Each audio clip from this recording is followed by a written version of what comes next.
This is P31 Diva coming at you with my very first YouTube video. So yay me. And my topic is the top 5 tips for the big chop. Someone who's done the big chop not once, not twice, but 3 times. I feel I have a lot to share about the topic. So here we go. Number 5, embrace this TWA, the teeny weeny afro stage of your hair. Don't try to rush it or say I'll be happy when I go to the next phase. This is the time to rock your huge earrings, which you can rock when your hair's longer, of course. Your makeup looks different, your hair looks different, your face looks different, your clothes look different. So just enjoy this phase of your hair, of getting to know your hair and kind of starting at ground zero with your hair.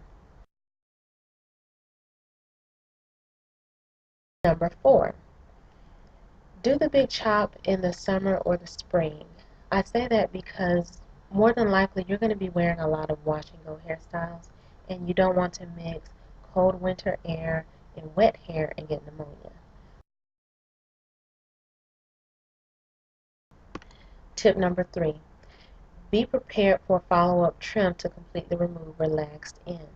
The very first time you do the big chop, unless you go extremely low, you'll probably have some stray hairs here and there. So be prepared that you may have to go back in a couple of weeks or whenever you feel comfortable and get your hair finalized and get all the rest of the stray ends taken off.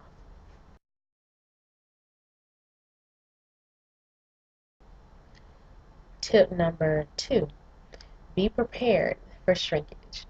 Um, you no longer have the relaxed hair that was stretching out your curl pattern, so be prepared for shrinkage.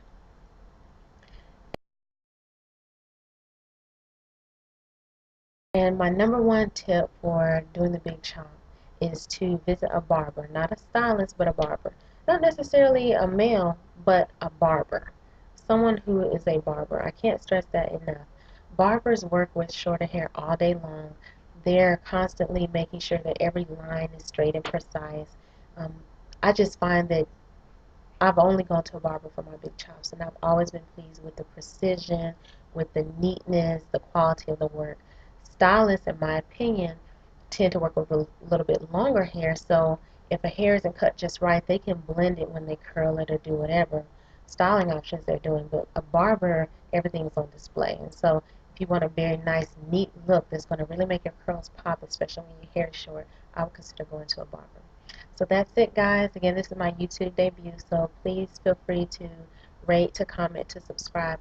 I want to get better with the video editing and everything, but thanks so much for taking out time to listen to what I had to say. So those are my top 5 tips for doing the big chop.